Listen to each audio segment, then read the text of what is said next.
오늘의 뉴스를 꼭꼭 씹어보는 시간, 김준일의 팩트체크.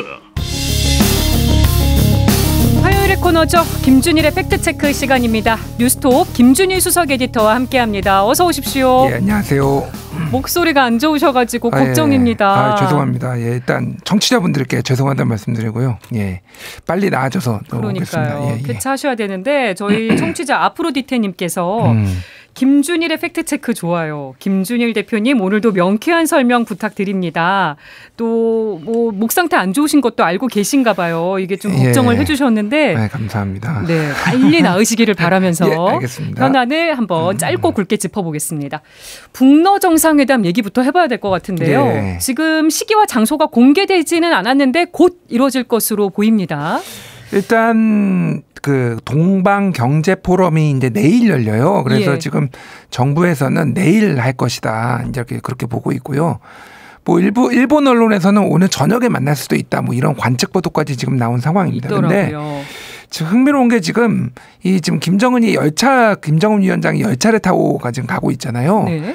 최초에는 블라디보스톡에서 지금 내려가지고 거기에서 뭐 만날 것이다 이런 얘기가 나왔는데 지금 가는 곳이 다른 쪽으로 방향을 틀었어요. 그러니까. 지났다고 하죠. 예.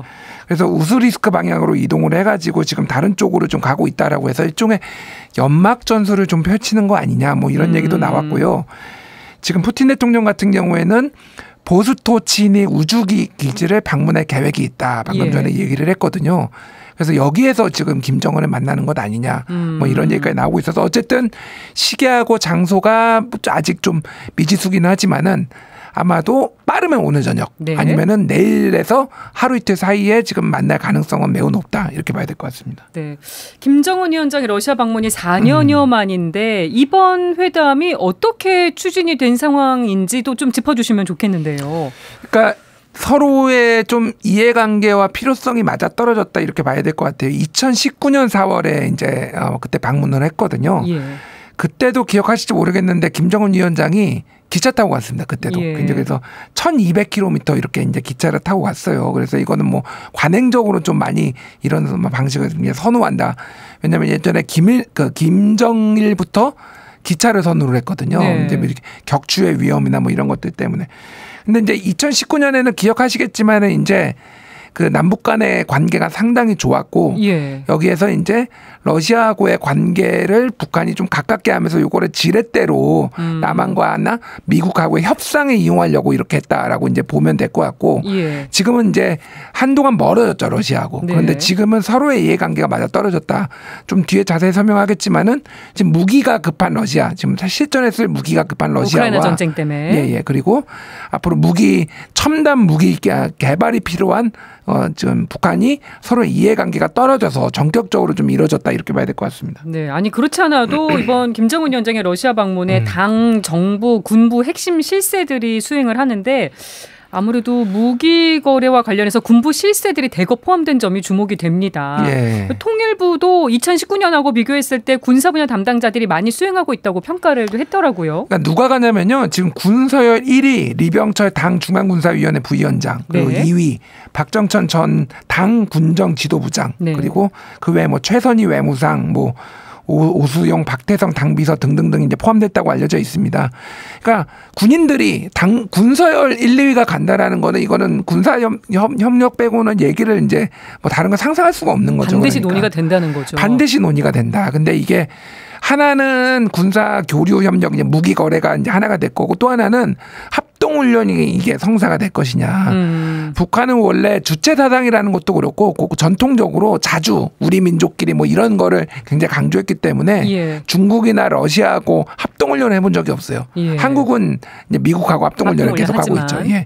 근데 지금 정세가 변하고 최근에 중국하고 러시아가 한반도 인근 해역에서 공동으로 군사훈련을 하긴 했거든요. 여기에 북한까지 끼면은 소위 말해서 한미일과 북중러 라인업이 완성이 되는 거죠. 그러니까 이 양분된 구도가 더 선명해지게 되는 거예요. 굉장히 그래서 그게 이제 얘기가 오갈지 그게 진척이 될지 그거는 좀 지켜봐야 되겠으나 그럴 가능성까지 지금 얘기가 나오고 있습니다. 일단 그 북한이 러시아에 무기를 지원하고 러시아가 북한의 정찰위성이나 뭐 핵추진 잠수함 기술을 제공하고 우리가 예상하는 이 시나리오대로 흘러가게 될까요? 어떻게 보십니까?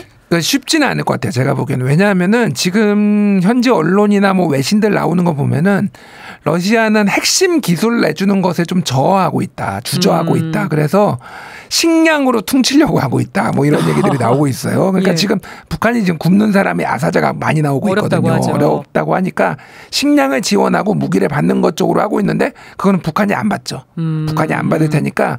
그래서 이게 지금 이번 북러 정상회담에 바로 나오지 않을 것 같아요. 이 결과가 꽤 오래 실무진끼리 이런 협상과 소속합이나. 이런 것들이 있은 다음에 윤곽이 드러날 것 같아서 하지만은 지금은 무기와 함께 첨단 뭐 기술과 함께 이를테면은 뭐 핵잠수함 뭐 이런 기술과 일부 기술과 함께 뭐 저 식량도 같이 제공되는 뭐 이런 식의 복합적인 패키지가 지금 제공될 가능성도 좀 배제할 수 없다.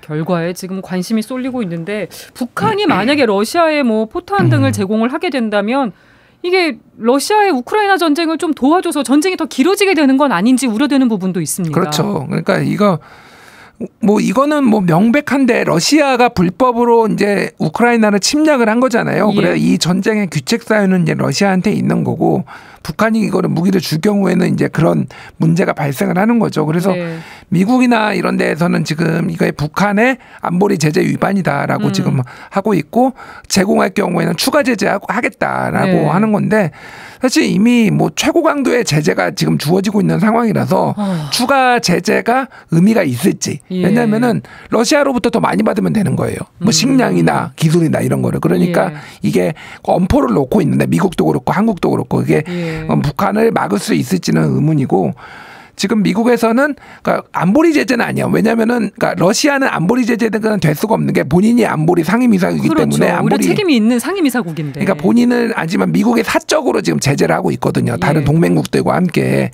그것도 지금 강화하겠다라고 지금 하고 있거든요. 근데 그것도 뭐 러시아 입장에서는 별로 중요하지 않은 문제죠. 그러니까 지금 이 무기 거래를 막을 수 있을 것이냐 그 실효성에 대해서는 많이 좀 의문이 드는 거고 한국도 어쨌든 러시아와 북한에 대해서 경고를 한 상황이고 미국하고 같이 이제 제재를 할 가능성이 이게 상당히 높아지고 있죠. 네, 한미일이 결속을 강화하고 있고 이런 상황에서 북한과 러시아가 정상회담을 갖고 있고 큰 틀에서 보자면 한미일 북중러 구도가 조금 더 뚜렷해지고 있는 것 같은데 우리나라는 어떤 스탠스를 취하겠습니까? 근데 재밌는 게 있는 게 북러 정상회담에 대해서 중국에 물어봤거든요. 방금 뜬 건데 그거는 두 나라가 알아서 할 일이다. 이렇게 얘기를 해서 중국은 북러가 가까워지는 게 살짝 불편할 수도 있다. 뭐 이렇게 보이는 것 같아요. 지금. 한미일만큼 단단하지는 않다. 지금. 그런 것 같아요. 그래서 북중러가 공동으로 지금 움직일지에 대해서는 아직 좀 지켜봐야 된다. 근데 전선은 말씀하셨다시피 점점 명확해지고 있다라는 거고 그러니까 저는 한국의 이제 입장 지금은 약간 어쩔 수 없이 선택을 강요받는 상황인 것 같아요. 한미일이 강화됨으로 인해서 북중러가 강화되고 그런데 제가 궁금한 거는 외교부나 이제 뭐 이런 쪽에 플랜 B가 있느냐. 그러니까 조금 더 악화됐을 때는 어떤 플랜을 가지고 이제 움직일 것이냐. 그러니까 항상 강경하게 얘기를 하지만은 뒤로는 뭐 대화를 한다든지 다른 식의 출구를 열어놓고 뭐 이런 게 항상 있어 왔잖아요. 어떤 정부, 보수 정부든 진보 정부든. 근데 그런 게 있느냐에 대해서 되게 좀 의문이 좀 드는 상황이라서. 그래서 윤 대통령이 오늘 한일중이라고 표현했던 이 3국을 한중일이라고 표현하면서 정상회의 재개 방침을 시사한 것도 그런 거 좀 염두에 둔 게 아닌가 싶기도 했어요. G20에서 이미 한중일 정상회담을 언급을 했고 중국 총리도 이미 좀 긍정적인 표현을 했습니다. 그래서 어쨌든 중국은 한국을 지금 완전히 버릴 수 없어요. 북중러에 완전 밀착할 수가 없는 게 한국이 가지고 있는 반도체라든지 뭐 2차 전지라든지 뭐 여러 이제 뭐 소재들 이런 것들에 뭐 이제 부품들 이런 거에 대해서 상당히 의존을 하고 있거든요. 그러니까 한국하고의 관계도 어느 정도 유지를 해야 되기 때문에 윤석열 정부가 그런 부분에 있어서는 한미일이 가까워지지만은 중국하고도 실리를 좀 어느 정도 추구할 수 있지 않느냐 이런 자율성을 얼마나 확보할 생각이 의지가 있는지 이런 게 좀 중요할 것 같습니다. 네. 국내 이슈로 이제 눈을 돌려보겠습니다. 윤석열 대통령이 이제 소폭 개각을 검토하고 있는 것으로 알려졌는데 이번 인사는 좀 사실상 문책성 인사라는 말이 나오네요.